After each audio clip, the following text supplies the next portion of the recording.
Merci d'être venu ce matin pour participer à ce rendez-vous politique de l'APE.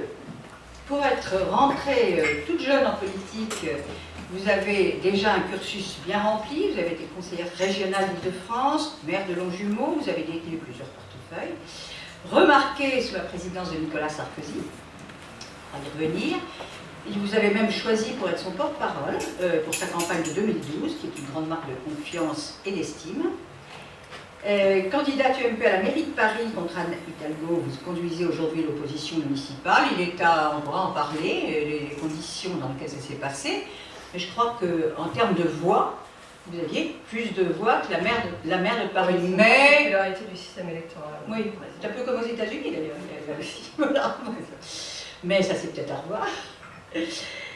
Et toujours parlementaire, vous représentez le département de l'Essonne à l'Assemblée, dont nous parlions et où je pense que vous allez avoir pour lequel beaucoup à faire. Mais ça ne suffit pas, vous avez décidé de vous lancer dans la course des primaires républicaines pour les présidentielles.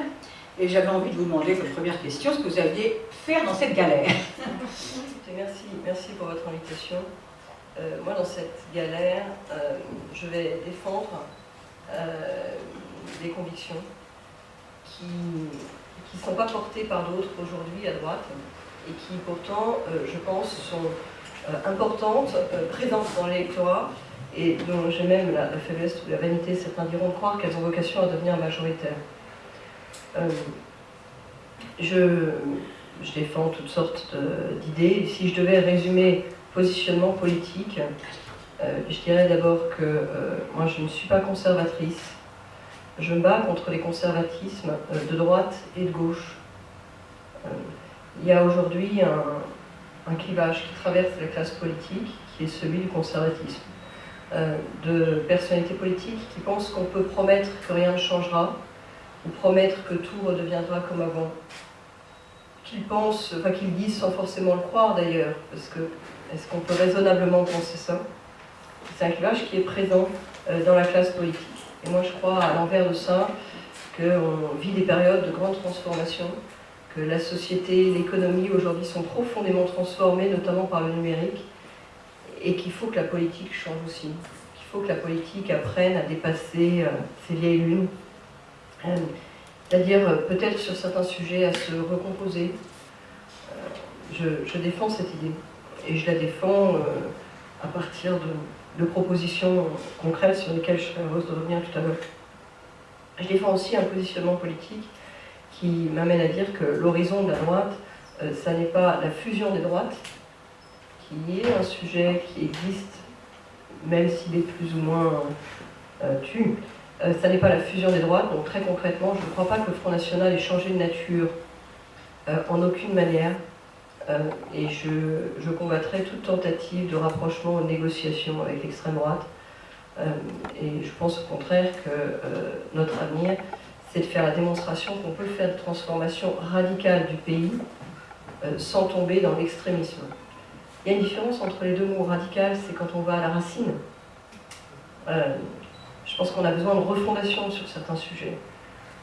On a un système social qui a été fondé sur des principes qui datent de 1945. C'est pas remettre en cause nos glorieux ancêtres qui les ont établis, que de dire qu'aujourd'hui les temps ont changé et peut-être il y a un certain nombre de choses à changer. On a une constitution qui date de 1958. C'est pas remettre en cause là aussi que de dire qu'avec l'émergence du numérique, il y a des demandes nouvelles, des modes de fonctionnement différents qui peut-être appellent à des refondations. Autrement dit, je fais des propositions qui sont de l'ordre de la refondation, de la transformation du système en profondeur. Et ça peut paraître curieux, mais je pense que c'est plus facile de réformer en transformant en profondeur de manière définitive, en remettant à plat les règles du jeu, que de faire des petites réformettes qui en fait consistent à réparer le système, qui donnent le sentiment justifié aux Français qu'on leur demande toujours plus de sacrifices, que la réforme n'est pas définitive, qu'il y en aura une autre qui viendra sur le même modèle, etc. Et finalement, tout ça provoque le rejet, on le voit en ce moment. Voilà ce que je pouvais dire peut-être en introduction. Pourquoi vous aviez souhaité vous lancer dans cette bataille? Cette bataille, peut vous demander où on se met au parrainage, c'était ce que pour tout le monde, parce que c'est pas le plus facile. Ça avance bien, il faut donc de 3 piliers pour valider en quelque sorte la candidature. Oui. 2500 adhérents, les Républicains. Oui. Ça, c'est surtout un problème de logistique. Parce qu'en fait, il faut les photocopies des cartes d'identité. Donc, c'est une organisation à mettre en place. Ça se fait dans la durée. Et 250 grands élus, dont 20 parlementaires. Donc, concrètement, 230 maires, conseillers départementaux, conseillers régionaux, dont 20 parlementaires. Et là aussi, ça avance très bien sur les grands élus. Et sur les parlementaires, ça avance bien. Ça avance un par un, parce que c'est un travail de conviction que je fais moi-même personnellement. Et ça avance notamment autour de l'idée qui est très présente dans les discussions que j'ai avec les parlementaires et qui tend à grandir plutôt à droite, de dire, bon, on n'est pas forcément d'accord avec tout. J'ai des positions assez avant-gardistes, si vous voulez, dans mon parti. Les parlementaires qui me disent, on n'est pas forcément d'accord avec tout, mais on trouve ça bien que tu puisses le dire. On trouve ça bien que cette voix puisse être entendue. On pense qu'elle correspond à une sensibilité de notre famille politique qui doit pouvoir être présente dans la primaire. Ce qui explique d'ailleurs que ça se débouclera probablement assez tardivement, c'est-à-dire que j'ai aujourd'hui une série de parlementaires qui me soutiennent directement et qui soutiennent mes idées, et puis j'ai une série de parlementaires qui me disent, si tu n'avais pas tes 20 en soutien direct en quelque sorte, nous on serait prêts à signer pour que tu puisses te présenter sans forcément vouloir soutenir l'ensemble de ce que tu proposes. Donc l'un dans l'autre, moi je ne doute pas qu'on puisse réussir avec cette dimension, je vous dis, parlementaire qui défend le principe d'une candidature sans forcément défendre toutes les idées qui sont les miennes par ailleurs et qui sur certains sujets vont plus loin, s'orientent un peu différemment. Non pas la majorité de l'électorat, j'insiste, je pense que l'électorat et les parlementaires là-dessus vivent certains décalages, et la majorité des parlementaires. Je peux vous demander si vous n'êtes pas le candidat désigné au mois de novembre, de qui seriez-vous le plus près aujourd'hui, vous senteriez-vous prêt à appuyer? Moi je soutiendrai le gagnant. Je soutiendrai le gagnant de la primaire. Et je souhaite que toute la famille politique soutienne le gagnant de la primaire. Pour moi, c'est le principe de la primaire d'ailleurs. C'est qu'on fait une compétition, on demande aux électeurs de nous départager, et puis une fois qu'on est départagé, tout le monde soutient le gagnant. Je souhaite que ce soit très clair. Évidemment, la condition de tout ça est que ça se passe correctement. Mais là aussi, c'est important pour tout le monde que ça se passe correctement, en termes d'organisation, en termes de qualité du débat. Mais je souhaite que les choses soient... Je souhaite que l'enchaînement, en fait, soit très clair. On fait une primaire ouverte. Une primaire ouverte, c'est pas juste un mot, ça veut dire qu'il y a une variété de candidatures représentant les différentes sensibilités et un grand nombre d'électeurs. Donc, on ne cherche pas, par exemple, à réduire le nombre d'électeurs. C'est la raison pour laquelle je me suis beaucoup battue contre les mauvaises manières qui ont été faites sur le vote des Français de l'étranger. Une primaire ouverte, c'est quelque chose dans lequel il y a du monde dans le débat, il y a du monde, entre guillemets, à la tribune, et il y a du monde dans les urnes. Et du monde dans les urnes, c'est au moins 3 millions de votants. Les socialistes avaient fait 2,7 millions au premier tour et 2,9 millions au deuxième tour. C'était la première primaire ouverte de ce genre-là. Il faut naturellement qu'on fasse plus. D'autant plus que tous les sondages indiquent que Marine Le Pen pourrait être présente au second tour, et dans ce contexte, la primaire ouverte de la droite et du centre, elle aurait quand même une importance considérable sur le résultat de la présidentielle. Donc normalement, ça doit mobiliser les électeurs. Donc moi, je souhaite vraiment qu'il y ait un maximum de monde. Ça ne veut pas forcément dire un maximum de candidats. La question, c'est pas le nombre de candidats. La question, c'est la variété des lignes politiques qui sont défendues. Il faut qu'il y ait une variété des lignes politiques défendues et qu'il y ait un grand nombre d'électeurs qui viennent voter. Ça, c'est la première condition. La deuxième condition, c'est qu'il faut que le débat soit de qualité. C'est-à-dire que d'abord, il faut qu'on accepte le débat. Aujourd'hui, c'est un petit peu chacun court dans son couloir. Vous voyez, vous avez des articles du genre alors qu'est-ce que vous pensez de tel truc, et puis chacun dit ce qu'il pense de tel truc. Moi, j'appelle ça des débats à l'américaine, parce que je trouve que dans les élections américaines, ils ont beaucoup ça. Le truc où chacun est à son pupitre et où ils On a vu ça chez les socialistes. Et on a vu ça chez les socialistes. Moi, j'aime pas trop ça. J'aime bien les débats Bien sûr, cash. ça va se présenter comment? Probablement plutôt l'américaine, mais je pense que c'est une erreur. Donc moi je souhaite qu'on ait vraiment des vrais débats, et si c'est pas dans la partie plus formelle des débats télévisés, qu'il y en a ailleurs, en tout cas qu'il y ait du vrai débat. Et puis une fois qu'il y aura eu tout ça et que les électeurs auront choisi, si c'est bien ouvert et qu'il y a bien des vrais débats, il faut naturellement que tout le monde se rassemble derrière celui qui aura gagné. Je précise que dans ce contexte, dans mon esprit, quand je réclame primaire ouverte et grand nombre d'électeurs, je le fais dans l'intérêt de tous. C'est-à-dire que certains pourraient être dans une stratégie de limiter le corps électoral en pensant que ça leur serait plus favorable. Je pense que c'est une erreur. C'est une erreur parce que du nombre de votants dépend plusieurs choses, dépend de la dynamique du candidat. S'il y a 2 millions ou s'il y a 4 millions, c'est pas pareil pour la dynamique du candidat qui sort de la primaire. Donc ça, c'est la première chose. La dynamique du candidat dépend du nombre de votants. La légitimité du candidat dépend du nombre de votants. Et donc sa capacité à écarter le risque de candidature hors primaire. Plus il y a de Français qui se sont déplacés à la primaire, plus on a de chances que les velléités qui seraient une sorte de velléités de dissidence, de candidature multiple hors primaire, soient écartées. Et ça, c'est vraiment important dans le contexte politique actuel. Et puis il y a une troisième chose dont on parle trop peu, qui je pense est liée au nombre d'électeurs à la primaire, c'est quand même, ça donne de la force au candidat derrière pour pouvoir réformer. C'est son projet qui a été choisi, une première fois à la primaire avec beaucoup d'électeurs, une deuxième fois à la présidentielle, et on a besoin aujourd'hui d'avoir un exécutif fort, un exécutif qui puisse transformer le pays. Et d'ailleurs, moi c'est ce que je dis quand je me déplace en France, je me déplace beaucoup dans le cadre de cette primaire, c'est ce que je dis à tous les Français, et ils sont nombreux, notamment nos militants, qui s'inquiètent, disant mais tout le monde va se battre, et puis est-ce que tout le monde se mettra bien derrière le candidat après, et puis je leur dis ça dépend de vous. Ne comptez pas trop sur la sagesse et l'équanimité des hommes politiques, vous pourriez être déçus, vous l'avez été par le passé, à l'occasion de la guerre Copé-Fillon. Comptez sur votre mobilisation, mobilisez-vous. Plus vous êtes nombreux, plus vous donnez de force au candidat pour pouvoir rassembler son camp et pouvoir derrière réformer le pays. Alors, moi, on passera la parole à la salle, mais moi j'ai envie de rebondir là parce que c'est vraiment l'essentiel. Vous avez dit il faut la dynamique qui permette de réformer.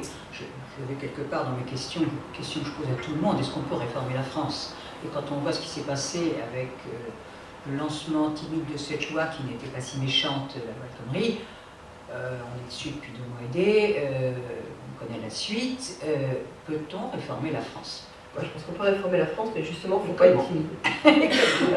Et alors, je sais que ça paraît paradoxal, mais je pense qu'une des raisons pour lesquelles droite comme gauche peinent à réformer la France, c'est que les transformations qu'ils proposent ne sont pas assez radicales. Ils proposent finalement que des réparations. Et c'est lié, ils n'y mettent pas de sens. Il y a une très grande différence dans la vie, chacun le sait, mais pour sa vie personnelle, entre les efforts et les sacrifices.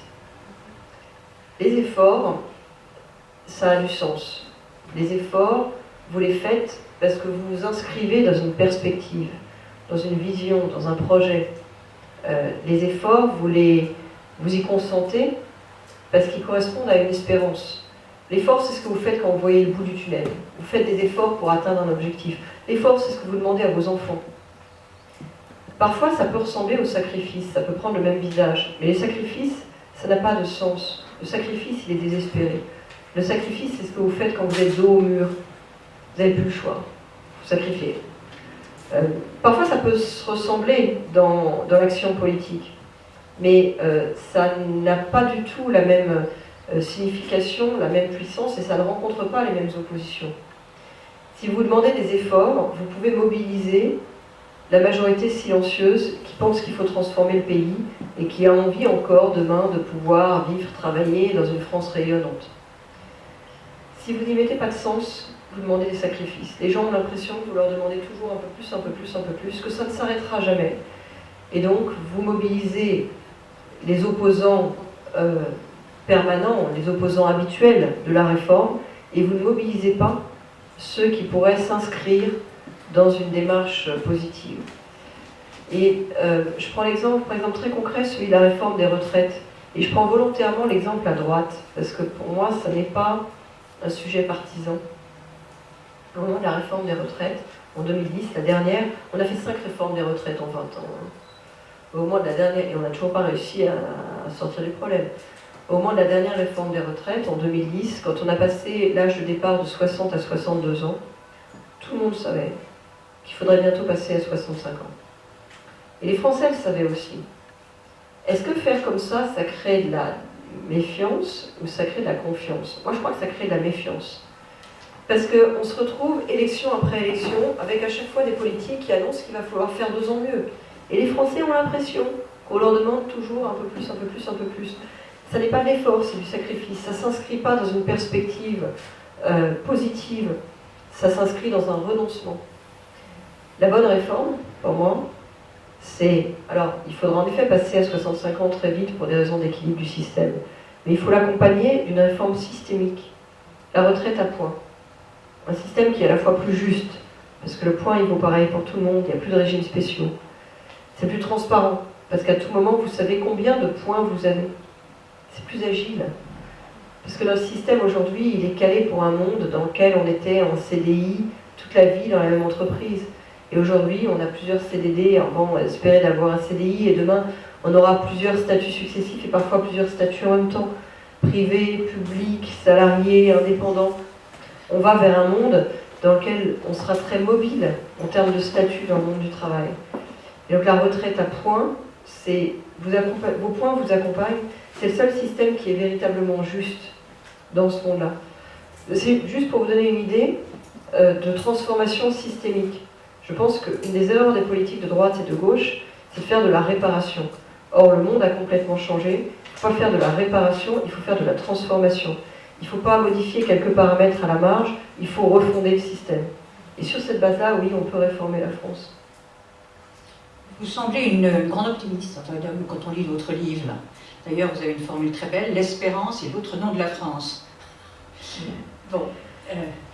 Je veux dire, c'est un clivage politique. Hein. Au sein de la droite, il y a un clivage de tempérament qui est devenu, qui a fait la démonstration à travers le temps qu'il était un clivage politique entre la droite et l'extrême droite et entre l'optimisme et le pessimisme.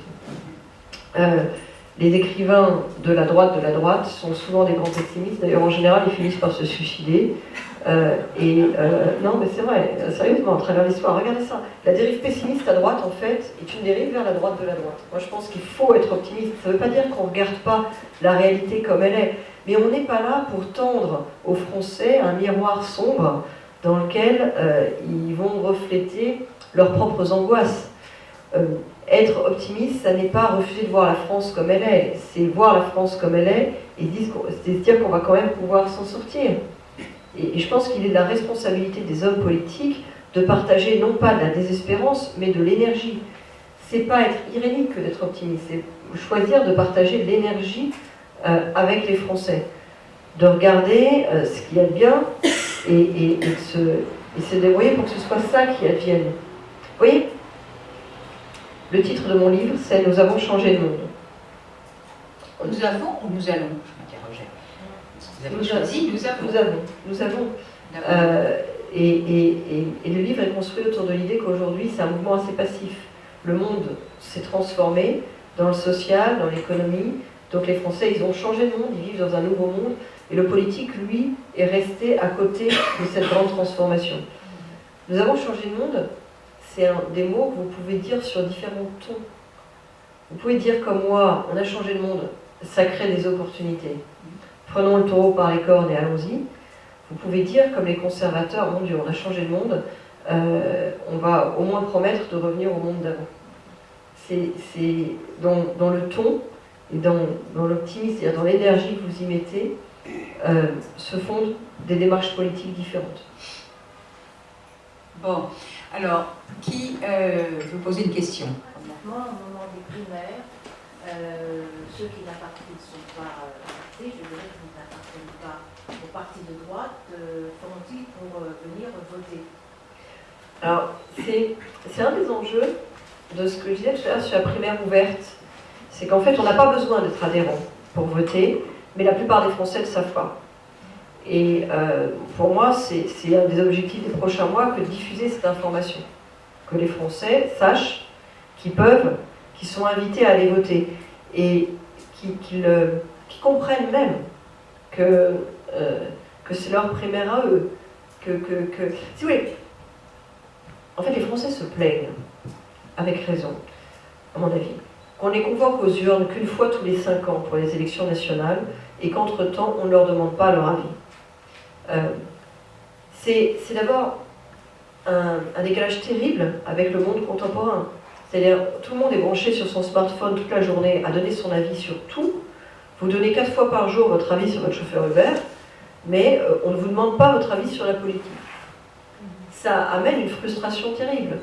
Les Français, entre 2 élections, se retrouvent à voter pour des élections intermédiaires en répondant à une autre question que celle qui leur est posée, c'est-à-dire en général à voter contre le gouvernement, parce qu'ils trouvent ça insupportable.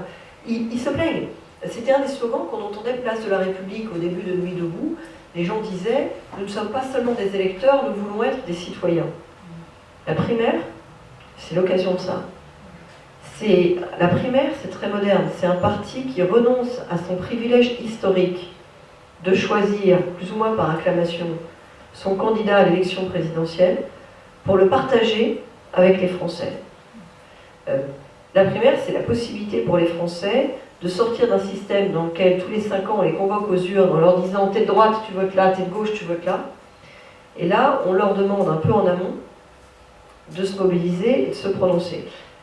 Pour que ça marche, il faut qu'ils le sachent. Sont invités aux urnes les 20 et 27 novembre tous les Français. Il suffit d'être inscrits sur les listes électorales. Et qu'est-ce qu'on leur demandera? On leur demandera 2 € pour participer aux frais et signer un papier qui dit qu'ils adhèrent aux valeurs républicaines de la droite et du centre, ce qui n'est pas monstrueux. J'allais vous poser la question, parce que c'est un peu pervers, n'importe qui peut aller voter pour essayer de désigner celui qui sera le moins bon. Non, on a pris le même système que la gauche. La gauche, ils avaient un système, c'était 1 €, eux, et il fallait signer un papier comme quoi on adhérait aux valeurs de la gauche. Et là, on a fait un papier dans lequel on adhérait aux valeurs républicaines de la droite et du centre, et on s'engageait pour l'alternance. Donc, grosso modo, vous vous engagez, si vous venez voter, c'est que vous ne voulez plus de Hollande, puisque vous vous engagez pour l'alternance. Vous n'êtes pas dans le noyau dur qui veut encore Hollande. Mais, moi j'ai eu des discussions là-dessus au bureau politique de mon parti. C'est vrai qu'une primaire ouverte, c'est pas une primaire d'encarté, et c'est pas forcément une primaire d'électeurs historiques de la droite. J'ai eu une discussion, parce qu'il y en avait au bureau politique, qui disaient finalement, il faudrait demander que les électeurs, ce soient des gens qui ont voté Sarko en 2012. C'est pas idée, ça. En 2012, on a perdu. Donc, qu'est-ce qu'on fait? On va excommunier pour toute éternité ceux qui n'ont pas voté Sarko en 2012. Il y a plein de Français qui ont voté Hollande en 2012 et qui sont super déçus. On va leur dire, non, t'es sale, t'as voté Hollande une fois, tu ne viendras plus jamais nous voir. On est sûr de perdre, hein, ceux-là. Quand on a perdu une élection, il faut d'abord se demander pourquoi. Et puis, il faut trouver les moyens d'aller chercher à convaincre des électeurs qui n'ont pas été convaincus la dernière fois, sinon on n'a aucune chance de jamais gagner.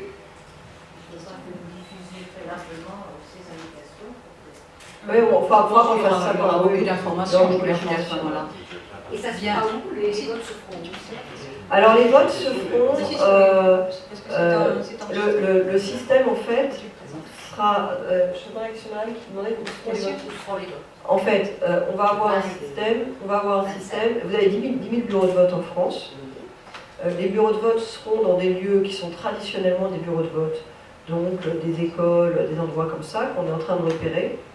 Vous irez sur internet, vous rentrerez votre adresse et on vous dira ton bureau de vote c'est un tel. Pour beaucoup de Français, le bureau de vote sera le bureau de vote habituel.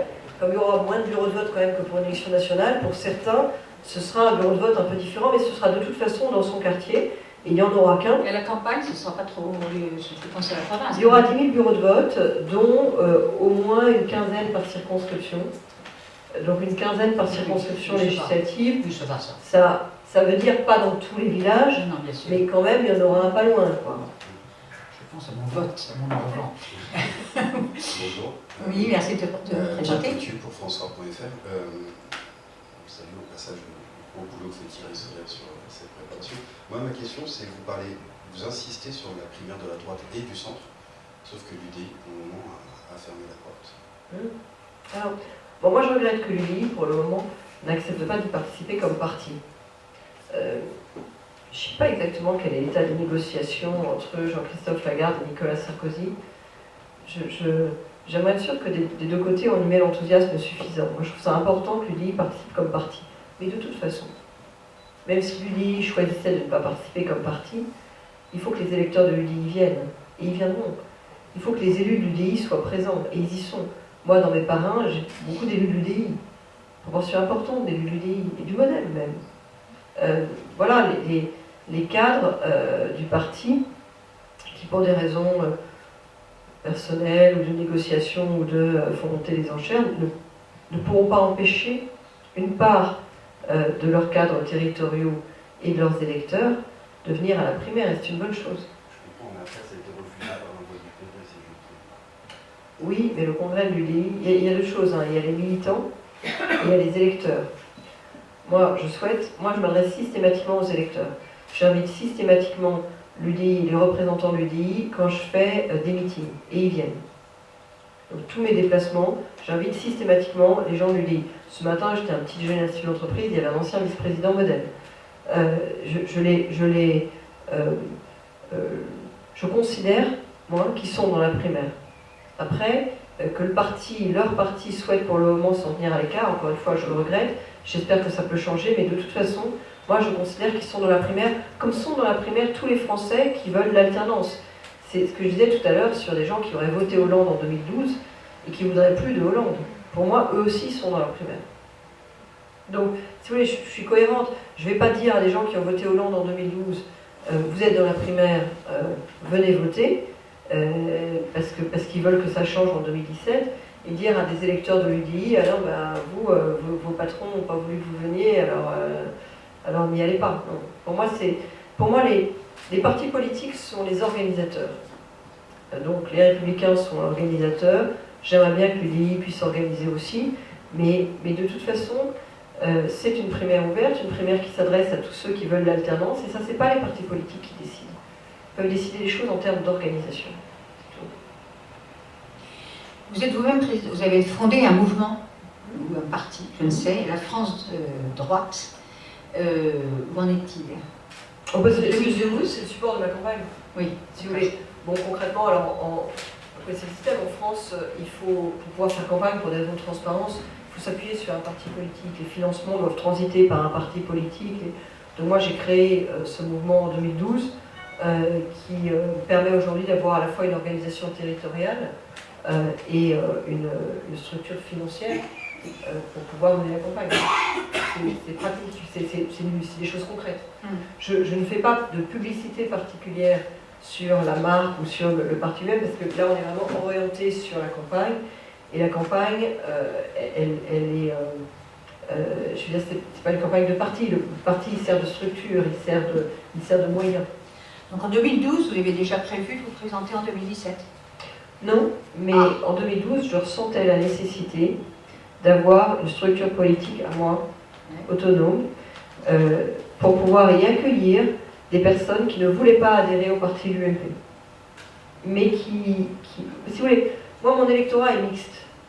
J'ai une partie, d'ailleurs mon mouvement politique aujourd'hui il est mixte. Vous avez une partie d'adhérents qui sont par ailleurs des adhérents des Républicains, et une partie d'adhérents qui soit sont à l'UDI, soit sont au Modem, soit sont nulle part. J'ai pas mal d'adhérents qui en fait ne veulent pas adhérer à un parti politique.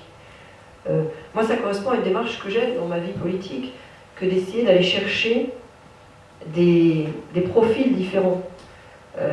Il y a tous les adhérents et puis il y a tous ceux qui pousseront jamais la porte d'une permanence, qui viendront jamais dans un meeting, mais qui s'intéressent quand même à la politique, qui sont quand même des électeurs. Je veux les toucher aussi. Mon parti en 2012, je l'avais porté, je l'avais fondé dans cet esprit-là, dans l'esprit d'avoir un lieu d'accueil pour des Français qui n'étaient pas forcément encartés, qui n'avaient pas forcément envie d'être. Et d'ailleurs, depuis l'origine, j'ai à peu près moitié-moitié sur les membres, moitié d'adhérents les Républicains, en l'occurrence à l'époque l'UMP, et moitié de non-adhérents. Vous avez combien de membres? Et on est à plus de 3000 membres, là on doit être à 3005, quelque chose comme ça. Qui maille la France, à peu près. Comment? Qui maille la France, donc ça vous aide à... Oui, oui, qui maille la France. Et pour les Français à l'étranger, est-ce que vous avez prévu quelque chose? Oui, je Ça fais... reste à Londres, hein.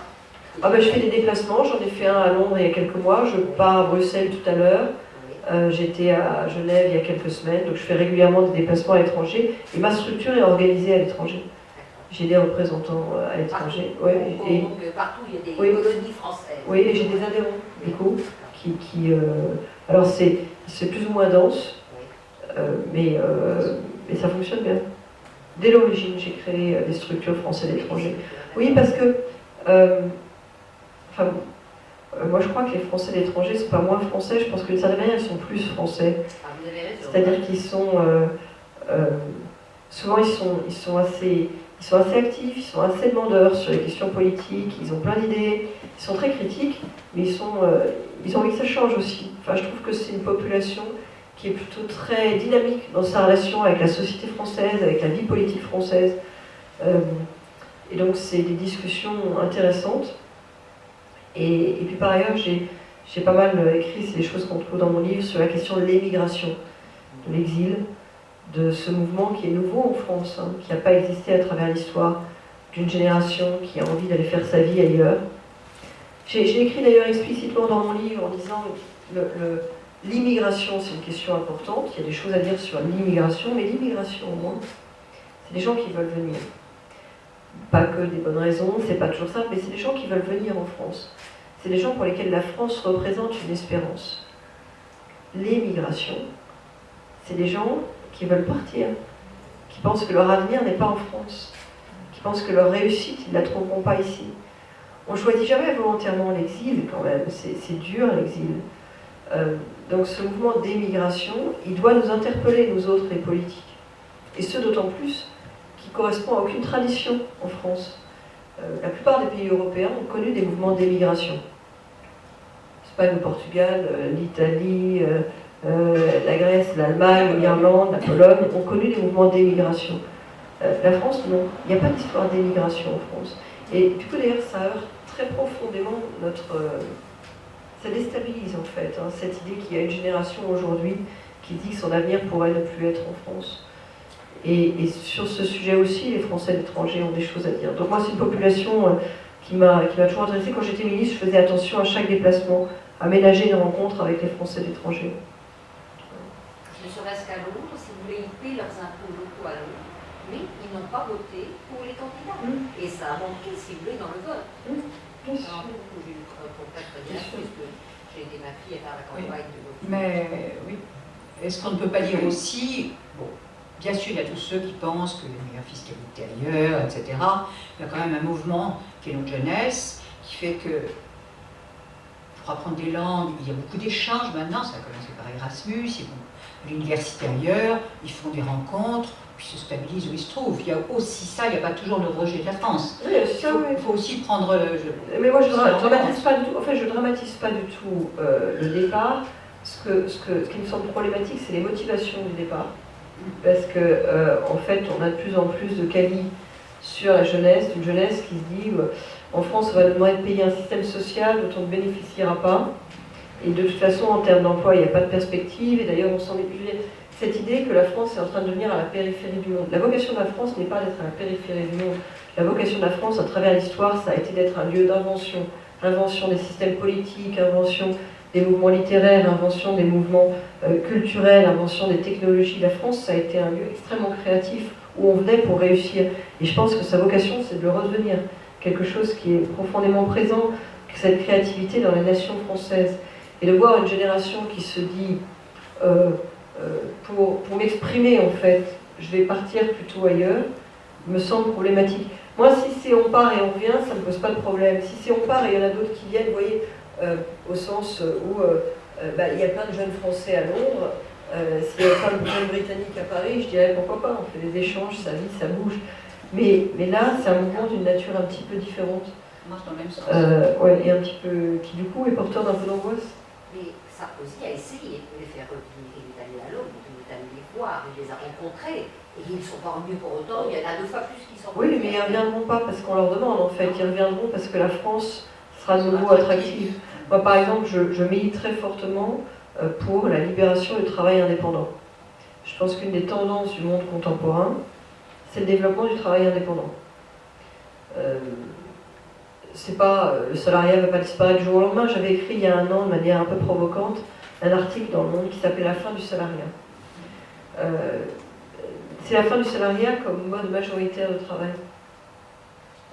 Le salariat ne va pas complètement disparaître, évidemment, mais à côté du pilier salarié, qui aujourd'hui représente 90% des travailleurs quand même, il y a un pilier qui est en train de se développer très vite, qui est le travail indépendant. Moi, je pense que c'est une chance, et je pense qu'en tout cas, ça ne sert à rien de porter un jugement moral dessus, c'est en train de se passer, donc il faut faire en sorte que ça se passe pour le mieux. Voilà un sujet qui, je pense, peut parler aux jeunes Français.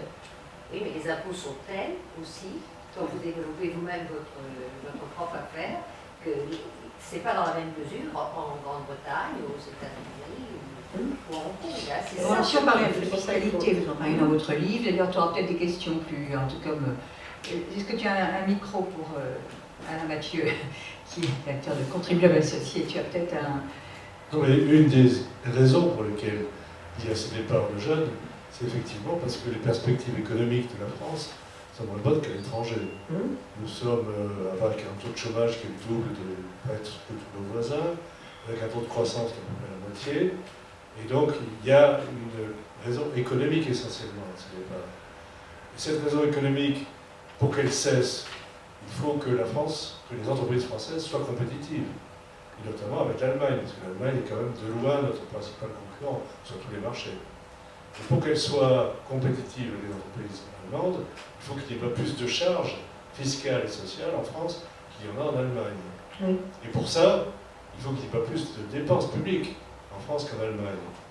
Et la plupart de vos concurrents disent, oui, il faut qu'on baisse les dépenses publiques, il faut qu'on les baisse de 100 milliards. Ils se sont donné le mot, c'est le chiffre qu'ils retiennent tous. Et quand on fait la comparaison, 13% du PIB, c'est pas 100 milliards, c'est 389 milliards. Alors, il faut donc faire beaucoup plus que ce qu'ils disent, notamment sur le nombre de fonctionnaires. On a 1 600 000 fonctionnaires de plus que les Allemands, à égalité de population. Donc, il faut faire des dépenses, enfin des baisses de dépenses plus importantes, si l'on veut, qu'il n'y ait pas cette immigration. Quel est votre point de vue à ce sujet ? Alors, c'est moi qui ai lancé ce chiffre de 100 milliards, qui avait été très critiqué dans ma famille politique à l'époque, et moi je l'avais lancé sur la baisse des impôts et des charges. Qu'est-ce qu'il y a derrière ce chiffre? Il ne sort pas de nulle part. C'est des chiffres de CE Rexecode sur la différence d'impôts et de charges sur les entreprises entre la France et l'Allemagne. Précisément, la différence d'impôts et de charges sur les entreprises entre la France et l'Allemagne, c'est 120 milliards. 120. Je crois pas, mais on peut regarder ça. Moi, je crois leurs chiffres qui procèdent d'une étude très approfondie. En plus, le problème, c'est pas seulement le différentiel entre la France et l'Allemagne, c'est ce sur quoi portent en fait les impôts et les charges. Les impôts et les charges portent sur le travail et sur le capital, c'est-à-dire sur les facteurs de production. Donc non seulement on a un différentiel qui nous est défavorable, mais en plus il porte précisément là où ça fait mal. Je veux dire, c'est vraiment le boulet. Donc ma proposition, je l'ai faite il y a un an, ça a été de dire il ne faut pas attendre d'avoir baissé les dépenses pour réinvestir ça dans la baisse des impôts et des charges, parce que ça c'est un chemin qu'on ne parcourt jamais. C'est un chemin qui est proposé aujourd'hui à nouveau par les candidats de la primaire. Je dis à nouveau parce qu'à chaque élection c'est pareil. La droite propose de baisser les dépenses et dit une fois qu'on aura baissé les dépenses, on pourra baisser les impôts. Ça ne marche pas. Baisser les dépenses, c'est régressif. Si vous baissez les dépenses sans prendre de mesures pour relancer l'économie, vous ne réussissez pas à atteindre vos objectifs. Personne n'a jamais réussi à s'en sortir seulement en baissant les dépenses. Moi, la proposition que je fais, c'est un plan à voter ensemble, un plan en une fois, d'un côté de baisse des impôts et charges sur les entreprises, et de l'autre côté de réformes structurelles qui les gagent.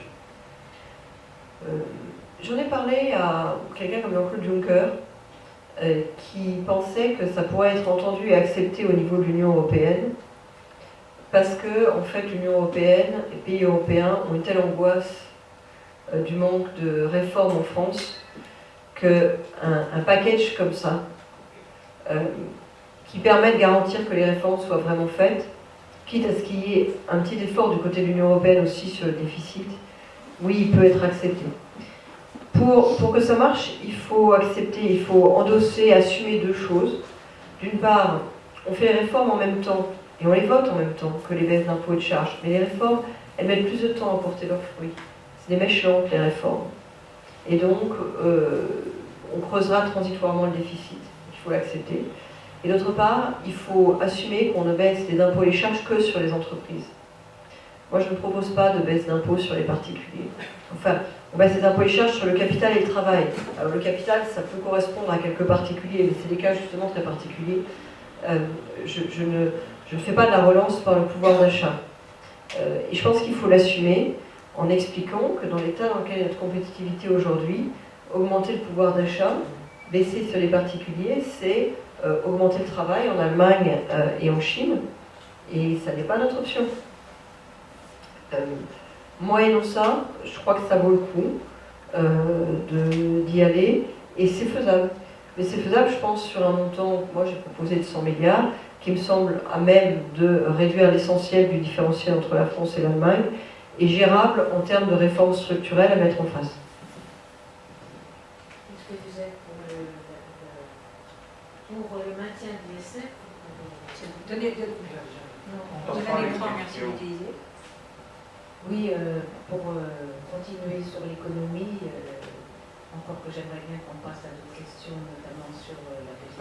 Vas-y, à ta question. Mais est-ce que vous êtes pour le maintien de l'ISF ou pas? Bon, moi j'ai une position un peu différente de celle de mes collègues sur l'ISF. Ils annoncent tous la suppression de l'ISF. La plupart d'entre eux ont été en position de le supprimer et l'ont pas fait. Ou parfois on fait le contraire. Et il y a des raisons à ça. C'est-à-dire que l'ISF en France, c'est un symbole politique considérable. Dans l'idéal, il faudrait le supprimer, parce que c'est un impôt qui est néfaste, et c'est un impôt qui est assez malsain, parce qu'il oblige à compter tous les ans ce qu'on a, ce qu'on n'a pas. Bon. Mais moi je crois que si on fait ça, le risque c'est qu'on fasse que ça, compte tenu de l'importance du symbole. Donc les propositions que j'ai faites, c'est plutôt de le rendre inoffensif. De le rendre inoffensif en jouant sur le taux marginal supérieur, en déplafonnant l'ISF PME et tous les dispositifs d'investissement de son ISF. Bref, de ne pas arriver en juillet 2017 en disant je supprime l'ISF, qui est quelque chose qui est un marqueur très très fort politiquement et très univoque, quoi. Mais de s'inscrire dans une réforme fiscale globale orientée sur l'investissement, donc avec comme objectif l'investissement, parce que je pense que la réforme fiscale, plus encore que toute autre réforme, il faut lui donner un objectif. Ce que je disais tout à l'heure sur les efforts et les sacrifices. Il faut dire pourquoi on prend les mesures. Ça ne suffit pas de dire que les mesures sont bonnes. Il faut dire pourquoi on prend les mesures. Il faut leur donner du sens. Moi, le sens que je leur donne, c'est l'investissement. La France, c'est un pays où on n'investit pas assez. Je veux qu'on investisse plus. Donc les propositions que je fais en termes de réforme fiscale sont orientées autour de la question de l'investissement. Et pareil sur l'ISF. On ne supprime pas l'ISF, mais en fait, on réoriente les dispositifs d'investissement de l'ISF pour pouvoir permettre de l'investir. Bien, alors, autre question, peut-être autre sujet que cette triste fiscalité, là. Alors, une question grasse. Oui, il y a plusieurs questions. Effectivement, je pense que ce sera intéressant d'entendre qu'est-ce que vous prévoyez au niveau de politique étrangère par la France, sur ces globales, et surtout au niveau européen. Et là, il y a quand même pas mal de questions qui se posent. Il y a le Brexit qui, on ne sait pas trop ce qui se passe. Bien sûr, vous n'allez pas pouvoir répondre à ces questions directement si vous sortez ou pas. Et il y a d'autres questions aussi, vous avez touché tout à l'heure des questions de migration. Qu'est-ce que vous en pensez? Comment vous allez caler votre vision sur ces questions? D'autant plus que vous êtes à Paris. Et à Paris, il y a aussi des annonces par rapport à ça. Donc on va avancer sur ce domaine d'une manière ou une autre. Donc voilà, c'est un peu des pistes que... J'avais envie de partir sur l'Europe. Allons-y, c'est lancé. Je vais connecter les deux, si vous voulez bien, Brexit et l'immigration. D'abord sur le Brexit, bon, moi je préfère que les Britanniques restent. Enfin, c'est eux qui décident, c'est pas nous. Ce que je peux dire de plus national, c'est que je trouve qu'on n'a pas, sous ce quinquennat, la bonne attitude vis-à-vis de l'Europe. On n'est pas assez investi en Europe. Et plutôt que de se plaindre de la manière dont les Britanniques jouent de Brexit et en font une forme de chantage, parce que ça a été dénoncé, enfin, les Français le ressentent comme ça, on devrait pas faire la même chose, parce qu'on ne fera jamais la chose de la même manière, on n'a pas les mêmes objectifs, mais on devrait là aussi se mettre dans une logique de défense de nos intérêts. Finalement, qu'est-ce qu'on reproche aux Britanniques? On reproche aux Britanniques d'être dans la défense de leurs intérêts de manière un peu égoïste, bon, et on leur reproche de défendre une vision de l'Union européenne qui n'est pas la nôtre. Je pense qu'on a raison de leur reprocher d'être dans la défense de leurs intérêts, parce que voilà, si on fait une collectivité, on fait une collectivité, et on aurait tort de leur reprocher de défendre une vision de l'Europe qui n'est pas la nôtre. Ils ont bien le droit de défendre la vision de l'Europe qu'ils veulent, et c'est à nous de défendre la nôtre. Donc moi ce que je veux dire, c'est que vis-à-vis des Britanniques et du Brexit, plutôt que de faire les caliméros de la politique européenne, ils sont quand même pas gentils, ça devrait nous motiver pour expliciter nos propositions européennes et les défendre. Réinvestir Bruxelles plutôt que se plaindre de la manière dont elle fonctionne. Comment s'y prendre? Et sur la politique européenne à mener, je pense qu'il y a un débat qui est un petit peu falsifié en France. On a tendance à avoir des débats très idéologiques. Quand on ne sait pas résoudre un problème, en France, on en fait un débat à connotation morale ou idéologique. Ça donne des trucs genre pour ou contre le nucléaire, pour ou contre les OGM, pour ou contre la déchéance de nationalité, enfin, toutes sortes de débats qui visent à donner une dimension morale à un sujet technique ou à enfermer dans une question de principe un thème parce qu'en fait on n'arrive pas à le résoudre dans la vraie vie. Je pense que c'est pas une bonne chose et c'est un peu ce qui se passe sur l'Europe, c'est-à-dire que sur l'Europe vous avez aujourd'hui du pour ou contre l'Union européenne, pour ou contre le fédéralisme, pour plus d'Europe ou moins d'Europe. Ce n'est pas des débats qui peuvent aller très loin. Moi, je suis très pro-européenne, mais je crois qu'il faudrait que la France retrouve le sens un petit peu de ses visions européennes, et elle pourrait passer par plus de subsidiarité sur des sujets sur lesquels l'intégration n'a pas forcément démontré toute son efficacité, ou au moins l'application de la subsidiarité là où elle est prévue, parce qu'en fait aujourd'hui l'Europe est moins subsidiaire que ce qui est prévu. Une commission a eu tendance à envahir des champs qui étaient des champs qui en théorie étaient mixtes et qui du coup ont été sortis de la subsidiarité, et en revanche un réinvestissement de l'Europe sur certaines politiques sur lesquelles elle est légitime, elle est attendue, et aujourd'hui elle est faible. Et parmi ces politiques, l'immigration. Moi, je souhaite une politique commune européenne de l'immigration. Moi, je souhaite une politique commune européenne de l'immigration. Politique commune européenne de l'immigration, c'est des objectifs communs, c'est sur un certain nombre de sujets comme le droit d'asile, des critères communs, et c'est une mise en œuvre commune. Écoutez, on a su à une époque créer une politique commune agricole. C'était pas si simple, hein. Les systèmes agricoles étaient très très différents tous les uns des autres. Chacun avait sa force, chacun avait ses productions, il y avait les problèmes vétérinaires, on a su créer ça. Et on ne saurait pas aujourd'hui, alors que c'est le problème majeur avec toutes les problématiques de migrants, c'est un problème des 10 ans qui viennent, on ne saurait pas refonder une politique commune de l'immigration. Mais si c'est le cas, c'est que l'Europe est très malade. Donc il faut pouvoir faire la démonstration sur la politique commune de l'immigration que l'Europe peut agir. C'est pas le seul sujet. Moi je trouve par exemple qu'on n'est pas assez exigeant sur la politique commune de lutte contre le terrorisme, que ce soit en matière de renseignement unifié ou en matière de parquet européen sur les poursuites. Il y a matière à avoir une politique commune de lutte contre le terrorisme. Ça m'a beaucoup frappé au moment des attentats de Bruxelles. On s'est rendu compte de quoi? Ces types, en fait, ils voulaient frapper Paris. Et comme la police a accéléré, ils ont tapé Bruxelles, parce qu'ils se sentaient menacés. Mais ça veut dire que pour eux, Bruxelles et Paris, c'était grosso modo la même chose. Et d'ailleurs, à Bruxelles, ils sont allés frapper près du métro qui dessert les institutions européennes. Donc ils sont dans le symbole. Voilà, ils sont dedans. Et pour eux, ils ne frappent pas des États différents. Pour eux, ils frappent une civilisation, un système. Et nous les défendons comme des États. Chacun a son système de renseignement, chacun a son parquet, chacun fait ses poursuites différentes sur sa lame d'esclaves. Je pense que nous n'offrons pas le message n'ouvrons pas le visage de la plus grande force en fait en faisant ça. Ces gens nous frappent comme un continent. Nous ne pouvons pas répondre comme des États, séparément. Donc il y a matière à avoir une politique commune de lutte contre le terrorisme. Alors, l'immigration, que faire? D'abord, au Conseil de Paris, il semble qu'il y ait une décision qui a été prise, puisque Mme Hidalgo, Ça comme n'a pas été au d'habitude, a fait Conseil un de truc en Paris. grande pompe pour annoncer, Mais ça n'a pas été au Conseil de Paris, c'est décision. un problème. Justement. C'est-à-dire que, bon, à Paris, qu'est-ce qui se passe? Il y a un problème vraiment d'accueil. Ça fait d'ailleurs des mois qu'au groupe Les Républicains, on le dénonce. Vous avez des camps sauvages qui s'installent dans des très mauvaises conditions. Les métros et tout ça. Ouais, dans tout le nord-est, vous avez il y a ceux dont on parle, il y a ceux dont on ne parle pas. Enfin, il y a beaucoup ça s'est beaucoup dégradé. On a un sujet, en fait, parisien. Dans ce contexte, nous, notre proposition au groupe Les Républicains, ça a plutôt été le développement de petites unités. Pourquoi de petites unités? Parce qu'elles nous semblent plus propices à l'intégration parce que dans des petites unités, on doit pouvoir faire un travail de proximité qui permet de faire la différence entre les réfugiés et l'immigration économique.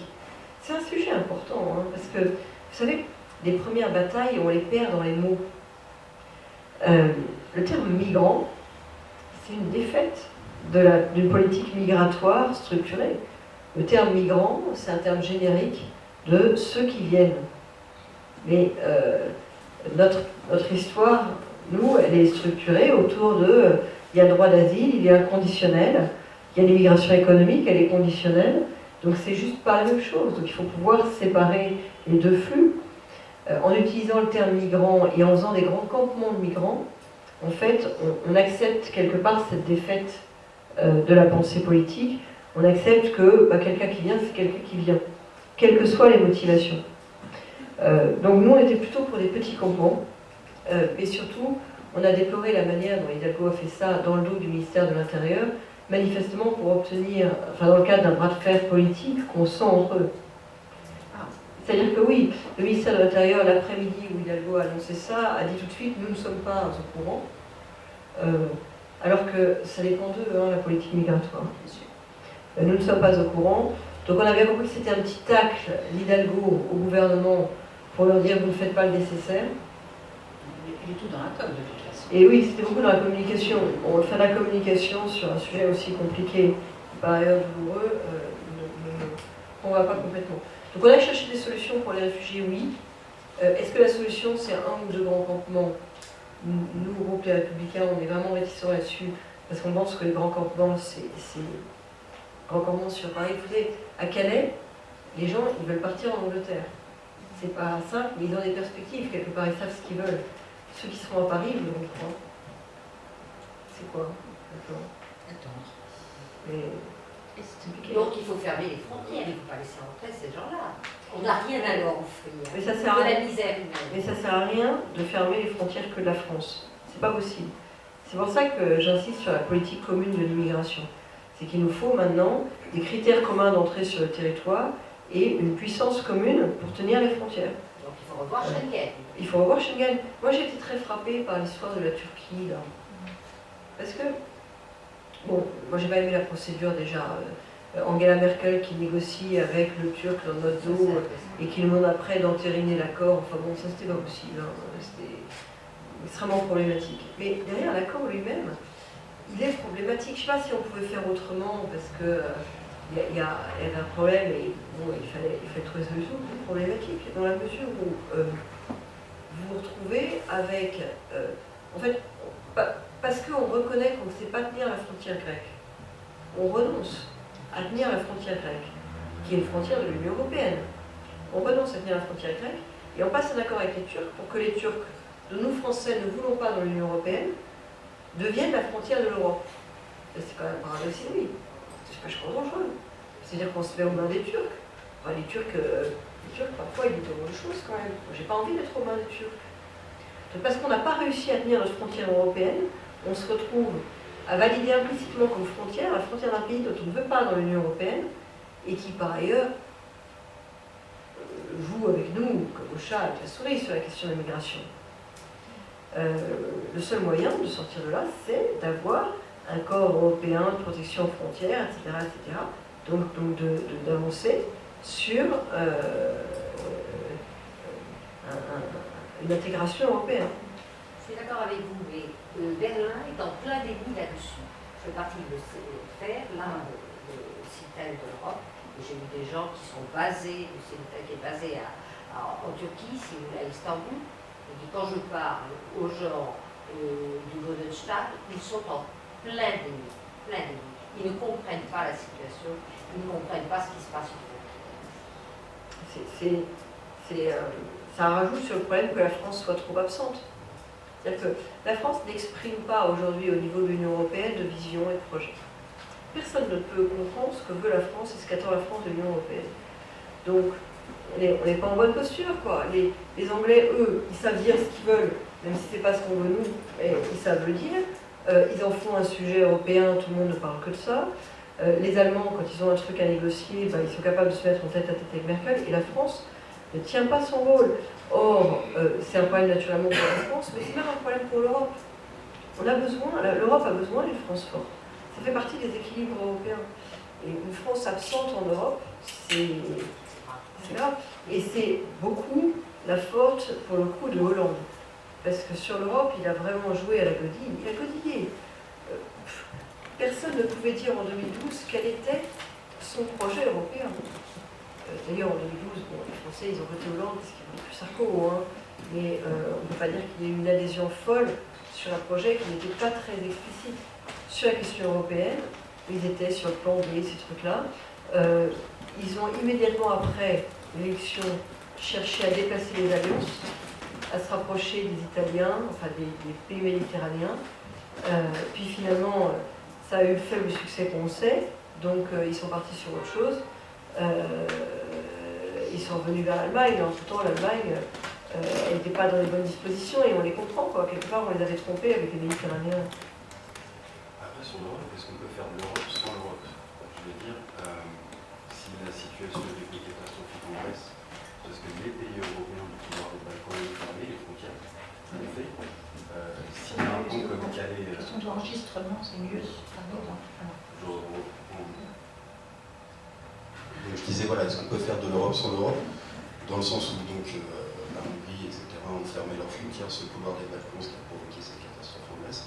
La situation qui a mené à cet accord, en tout cas avec la Turquie, s'il y a un pont comme Calais en France, c'est parce que l'Angleterre ferme ses propres frontières, c'est pas Schengen. Mais voilà, vous évoquez, proposez de faire plus d'Europe, plus d'intégration. D'où ma question, est-ce qu'on peut faire plus d'Europe sans l'Europe? Pour moi, c'est une condition absolue de la poursuite du projet européen que d'avoir aujourd'hui une politique migratoire. C'est le grand enjeu des 10 ans qui viennent. On a besoin de cette politique migratoire. En tout cas, à un moment, il va falloir être un peu raide et travailler sur un projet de politique migratoire, et ce sera in or out. Je pense Vous voulez dire donc qu'on imposerait et on exigerait de tous les pays européens d'accueillir des migrants. Comprenons bien. Moi, je pense qu'il est bien. Ça a été tenté. Oui, mais on n'a pas les structures qui permettent de le faire aujourd'hui. Parce qu'on n'a pas de politique migratoire commune. La Commission a fait des quotas. Oui, d'accord. La Commission a fait des quotas de répartition par pays. L'Allemagne, voilà. Ok, mais aujourd'hui, on n'a pas de critères communs pour venir. Donc on n'a pas de critères communs pour le droit d'asile. Et on n'a pas de force commune aux frontières de l'Europe. Donc la Commission demandait aux pays d'accepter des quotas sans qu'il y ait de politique commune sur l'accès aux nationalités et sans qu'il y ait de politique et de moyens communs sur l'accès au territoire. Une politique commune, c'est intégral. Hein. Si c'est pas intégral, ça ne peut pas marcher. Moi, je pense qu'on ne peut pas avoir, enfin d'ailleurs, depuis le début, c'est foireux ce truc-là. On ne peut pas avoir une politique de circulation libre sans avoir une politique commune de respect des frontières. Comment avez-vous réagi lorsque les Hongrois ont bâti leur mur de barbelés? Mal. Mal. Mal, parce que je comprends la logique qui y conduit, mais je pense que l'avenir, je pense vraiment que l'avenir du système collectivement n'est pas dans la refermeture d'État à État. Ça ne marchera pas, ça ne peut pas marcher. On est un continent, il n'y a qu'à voir la carte, on est un continent dans lequel ça ne peut pas marcher. Donc la seule solution, c'est une solution coopérative et ferme avec des accords aux frontières.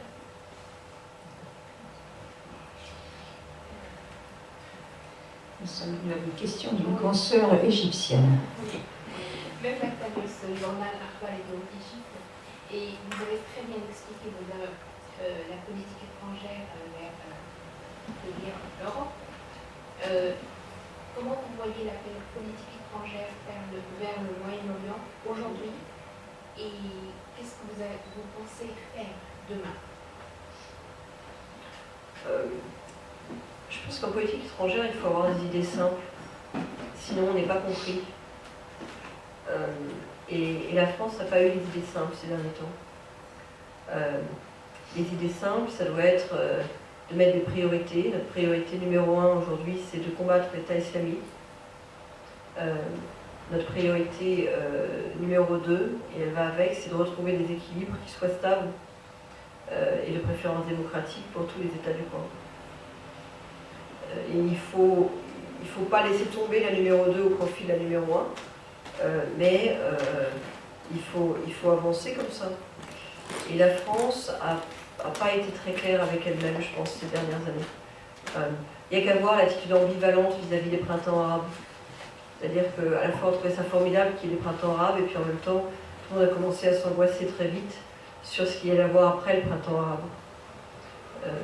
La France a une étude un peu ambivalente et dans un système qui est terriblement compliqué. En fait, c'est tellement compliqué. L'Orient, c'est vraiment indispensable d'être très très simple si on veut être lisible. Après, je reviens sur la question de l'État islamique que j'évoquais. Il y a bien des choses à faire au Moyen-Orient, mais je pense que l'essentiel est à faire chez nous. Il y a une facilité politique dans mon propre parti, il y en a beaucoup, à réagir en disant qu'on va aller combattre sur les fronts extérieurs et seulement sur les fronts extérieurs. Le front extérieur, il est important, il est indispensable. Moi, je suis totalement en soutien de nos armées là-dessus. J'étais encore il y a un mois dans le Sahel avec la force Barkhane, avec nos militaires sur ce sujet. Donc voilà, je suis à fond là-dessus. Mais c'est une guerre qui se mène sur deux fronts. Il y a un front extérieur et un front intérieur. Et on a trop de politiques qui fuient les questions intérieures, les questions de société. La caricature, c'était ceux qui expliquaient que la solution, ça allait être d'envoyer la Légion étrangère à Raqqa. C'est pas une solution de rien d'envoyer la Légion étrangère à Raqqa.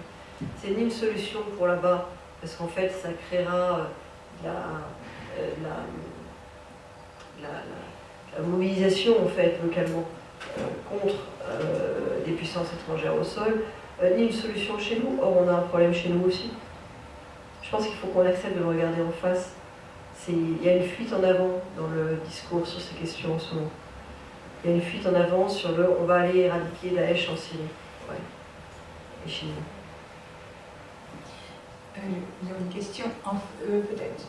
Tu as le micro, merci. Vas-y. Oui, bonjour, journal de Epoch Times, siégé à New York. Je voudrais poser une question sur la Chine. Comment vous voyez Xi Jinping, président chinois actuel? Est-ce que, d'après vous, est-ce qu'il y a des différences significatives entre lui et ses deux prédécesseurs? Merci.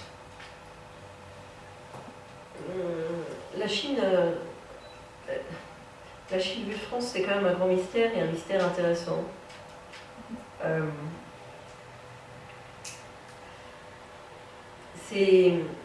Politiquement, la Chine est un grand paradoxe qui réussit à pousser très loin l'économie de marché tout en gardant vraiment les rênes courtes, c'est le moins qu'on puisse dire, sur la société et la politique. moi, j'ai pas d'opinion très définitive sur la Chine. Je regarde beaucoup ce qui se passe. Je trouve que la Chine est plus compliquée encore que tout ce qu'on peut dire et écrire. Je vois un motif d'espérance pour nous et dans la relation avec la Chine, que je retire d'une discussion avec des sinologues qui me disaient on ne peut pas comprendre la Chine si on ne comprend pas qu'au fondement de la philosophie chinoise, il y a la recherche de l'équilibre. Donc la Chine, c'est un pays extrêmement contrasté, avec ces coins très développés, ces coins pas du tout développés, ces coins très urbains, ces coins très ruraux, cette grande liberté économique et cette grande fermeture sociétale. Enfin, c'est un pays de paradoxe. Et ce sinologue me disait, c'est un pays de paradoxe, mais c'est un pays qui est perpétuellement dans la recherche de ses propres équilibres et qui est constitué comme ça, qui est fait comme ça. C'est un pays de paradoxe, mais ça n'est pas un pays d'excès. Et j'avais trouvé ça très intéressant, parce que bien c'est pas les regards extérieurs qui feront avancer la Chine, c'est la Chine elle-même qui avancera et qui trouvera positivement sa place dans le concert des nations, et ce sera bénéfique pour tout le monde. Et j'avais trouvé ça plein d'espérance, cette idée que, quels que soient les excès qui agitent la société, l'économie chinoise, le tempérament chinois, ce soit d'y retrouver des équilibres. J'en avais parlé en particulier à propos des questions environnementales. Je me suis beaucoup occupée quand j'étais ministre de coopération environnementale avec la Chine. Voilà un pays qui a un potentiel incroyable et en même temps des vraies difficultés environnementales en termes de pollution urbaine, en termes de pollution des eaux, en termes de pollution chimique. Ça frise l'empoisonnement en Chine quand même, hein, ce qui se passe sur le plan de l'environnement. Ça frise l'empoisonnement des populations. C'est violent, c'est un terme fort. C'est-à-dire qu'il y a certains cas dans lesquels on a le sentiment qu'on a privilégié le développement, non pas sur le confort, mais sur la santé, voire sur la vie. Et en même temps, je dis, dans cette discussion-là, on disait oui, mais justement, ça trouble beaucoup les Chinois qui sont en train de rechercher des politiques environnementales plus équilibrées. Et c'est vrai que c'est ce que j'ai pu observer comme ministre. Il y avait à la fois, ça allait très loin dans l'industrialisation, et en même temps, les politiques environnementales qu'ils envisageaient de mettre en place, y compris sur la lutte contre le changement climatique, étaient assez puissantes. Oui, on sent une prise de conscience. Oui, de toute façon, ils n'ont pas le choix. Moi, ce que me disaient ces spécialistes, je trouvais ça intéressant, c'est que cette prise de conscience, elle vient de très profond. Que finalement, il y a plus d'hubris, il y a plus d'excès en Occident qu'en Chine. Et donc, quand on voit les paradoxes de la Chine, nous, on s'angoisse, parce que comme on est de tempérament et de culture qui nous porte à l'excès, on se dit, oh là, ils sont très nombreux, ils vont forcément envahir la planète, 2, ils vont faire faillite, 3, on projette nos manières de faire dans leurs excès. Or, c'est un pays très contrasté, mais ça n'est pas des tempéraments d'excès. J'ai trouvé ça intéressant, ou en tout cas rassurant. Ça répond à ta question ? Bon, très bien. Si on vient au Moyen-Orient, que pensez-vous du problème de la Libye alors? On dit qu'on n'aurait jamais dû y toucher il y a quelques années. Quelle était votre position à ce moment-là? Vous étiez dans le gouvernement. Et puis aujourd'hui, que peut-on faire? Bon, c'est facile de dire après coup qu'il ne fallait pas y toucher, voilà, parce qu'au moment où ça s'est passé, il y avait Kadhafi qui menaçait de faire couler des rivières de sang à Benghazi. Tout à fait. Et d'ailleurs, tout le monde en France presque a voté pour l'intervention en Libye.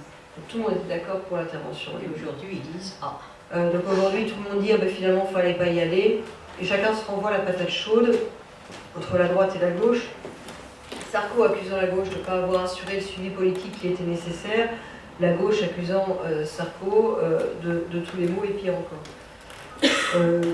Moi, je trouve que les dernières manières, ça n'a pas beaucoup d'intérêt. Le renvoi de responsabilité en politique, c'est pas mon truc.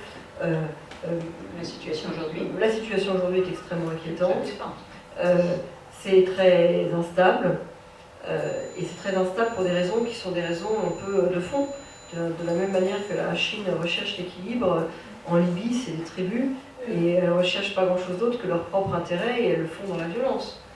Donc on voit pas très bien vers quoi ça s'oriente, et ça en rajoute sur la nécessité d'être d'être présent et puissant sur une politique migratoire commune, parce qu'il y a beaucoup de choses qui transitent par la Libye, présent et puissant sur une politique de renseignement pouvant donner lieu à l'intervention commune, présent et puissant sur une politique de défense, dans la mesure du possible, commune. Je dis un mot de ça. Moi, j'étais tout proche de la Libye récemment, puisque je le disais, j'étais dans le Sahel avec les militaires français de la force Barkhane. La force Barkhane, elle s'étale sur le Tchad, le Niger, le Mali. En tout cas, le Tchad, le Niger, le Mali au moins. Les postes avancés sont notamment sur la frontière libyenne. Je suis allée à Madana, sur la frontière libyenne. Il faut qu'on tienne ces postes-là. Parce que compte tenu de ce qui se passe en Libye, sinon, ça dérive vers le sud. Une partie des problèmes qu'on a au Mali et des djihadistes du Mali, ce sont des gens qui viennent de Libye. Ils s'approvisionnent en Libye, en fait. Vous avez des filières, vous avez une filière entre la Libye et le Niger, vous avez une filière entre la Libye et le Mali. Pour le moment, la filière entre la Libye et le Niger est plutôt calme, donc c'est plutôt entre la Libye et le Mali que ça se passe. Mais il faut qu'on tienne militairement ces endroits-là, si on ne veut pas derrière que ce soit toute l'Afrique sur laquelle ça déteigne. Or, pour le moment, on le tient avec l'armée française. On a eu un petit renfort sur le Mali avec l'armée allemande qui vient d'arriver. Le reste, c'est la MINUSMA des Nations Unies. Ils ne sortent pas des bases, ça ne change rien. Franchement, c'est important d'avoir des mandats et de pouvoir avoir des couvertures en quelque sorte internationales, mais du point de vue militaire et opérationnel, on n'est pas au rendez-vous de l'efficacité. Donc pour le moment, en fait, c'est l'armée française qui tient ça. Moi, je pense que ça fait partie des questions que je souhaite que la France pose à l'Union européenne, que le financement de la défense. Je ne dis pas d'ailleurs, je ne demande pas forcément qu'il y ait des régiments communs, moi je ne crois pas trop à ça. Je pense qu'à l'armée, quand même quand on prend des risques pour sa vie, on aime bien le faire dans un cadre qui est le sien, quoi. Il peut y avoir éventuellement des états-majors partagés, mais bon, je ne crois pas trop aux armées conjointes. C'est pas ça que je veux dire. Ce que je veux dire, c'est que tout ça, ça coûte cher. Et que je pense que la question doit être posée à un moment financièrement et en termes d'équipement à l'Union européenne de savoir ce qu'elle veut.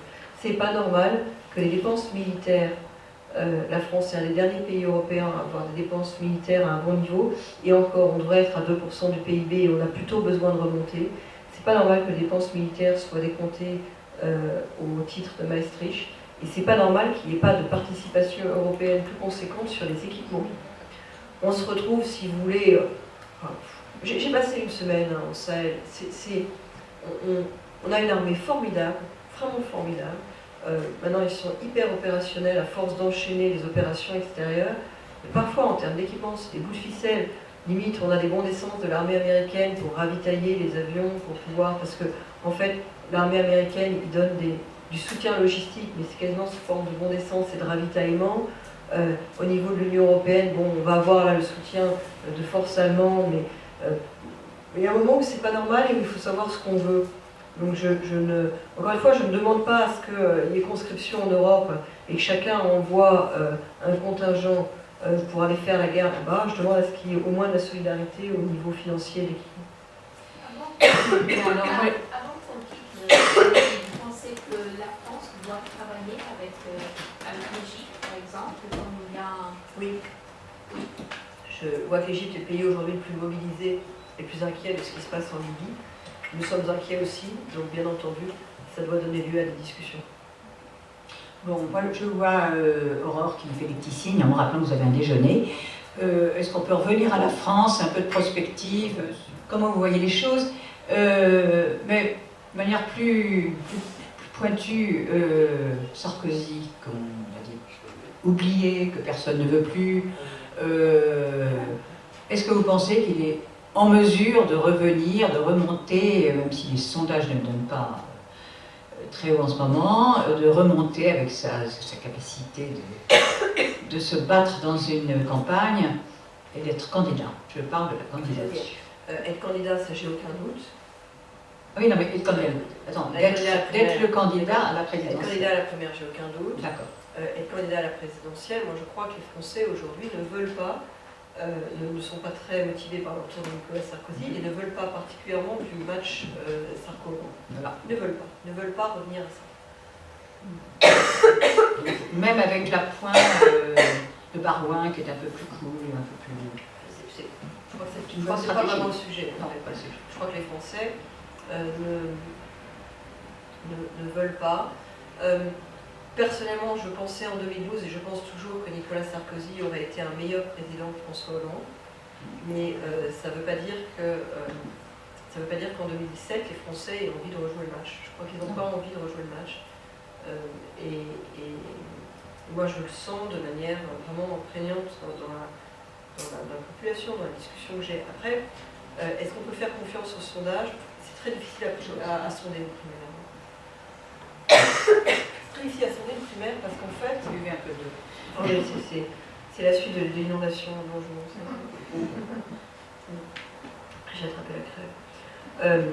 C'est très difficile à sonder une primaire parce que dans une élection normale, enfin une élection présidentielle ou municipale, vous avez 85% des gens qui vont voter. Donc vous sondez 85% des gens qui vont voter, c'est tout le monde qui va voter. Dans une primaire, vous avez une part de l'électorat qui ira voter, vous ne savez pas laquelle, et d'ailleurs l'électorat lui-même ne le sait pas. C'est trop tôt. Ils ne le savent pas. Il y a une matrice de déformation entre l'électorat général et l'électorat qui viendra voter pour la primaire, et cette matrice de déformation n'est pas connue. C'est a priori plutôt plus des urbains, plutôt plus des CSP+. Mais on ne sait pas et ils ne savent pas. Et en fonction de la matrice de déformation que c'est, le résultat sera différent. Pardon. Et la matrice de déformation dépend notamment du débat, des thématiques qui sont présentes dans la campagne, des candidats qui sont présents dans la campagne. Suivant les thématiques qui sont présentes dans la campagne, les électeurs se sentiront plus ou moins motivés, plus ou moins concernés. Donc aujourd'hui, à mon avis, c'est insondable. Insondable. Bien. Et puis tout le monde se rappelle, les sondages, ça c'était pas... Voilà. C'était tellement trompé entre Chirac et Balladur. Je pense qu'on va s'arrêter là. On vous souhaite Avant de cracher les poumons. Avant de cracher les poumons, on a besoin de... Et merci infiniment. Merci à vous. Un livre d'or qu'on serait heureux de vous signer.